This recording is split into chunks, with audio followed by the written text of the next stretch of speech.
ఇప్పుడు జనరల్ గా ఎగ్జాంపుల్ నేను విన్నది ఏంటంటే, ఒక స్టోరీ లైన్ ఫిక్స్ చేసుకుని ఇట్లా ఈ ఇంటర్వెల్ బ్లాక్ ఇది ఇట్లా ఉంటుంది అట్లా ఉంటుంది అనుకుంటా, ఈ ఓవర్ క్యారెక్టరైజేషన్స్ ఎట్లా ఉంటాయి అని కొంచెం బేసిక్ లైన్స్ తో పోయి హీరోకి చెప్తారని నేను విన్నా. అట్లా నడుస్తుందా, లేకపోతే ఇవాళ రేపు ఇప్పుడు ఎగ్జాంపుల్ మీరే చెప్పండి, how do actually accept director script? అంటే స్క్రిప్ట్ మొత్తం రెడీ అయిన తర్వాత యాక్సెప్ట్ చేస్తారా, లేకపోతే డెవలప్మెంట్ స్టేజ్ లో ఉన్నప్పుడు యాక్సెప్ట్ చేస్తారా? What you prefer?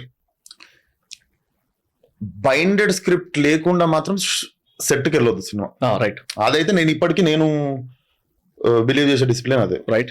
సరే ఇంప్రూవ్ చేయి, సెట్ లో ఇంప్రూవ్ చేయి, సెట్ లో సీన్ క్రియేట్ చేయక అప్పుడు. అదే అర్థమైంది. అది ఒక్కటి చూసుకుంటే ఫస్ట్ ఒక డ్రాఫ్ట్ అయితే ఉండాలి కదా. నువ్వు ఒప్పుకున్నది, నీకు మ్యాడ్నెస్ లో నువ్వు ఒప్పుకున్న సినిమా ఒకటి ఉంటది కదా, అదైతే ఫస్ట్ ఉండాలి. రైట్. లొకేషన్ లో చూసుకుందాం అంటే ఒక రోజు వర్కౌట్ అవుతుంది, ఒక రోజు ఏం స్ట్రైకే కాదు, ఆ రోజు మడత పెట్టేస్తారు సినిమా.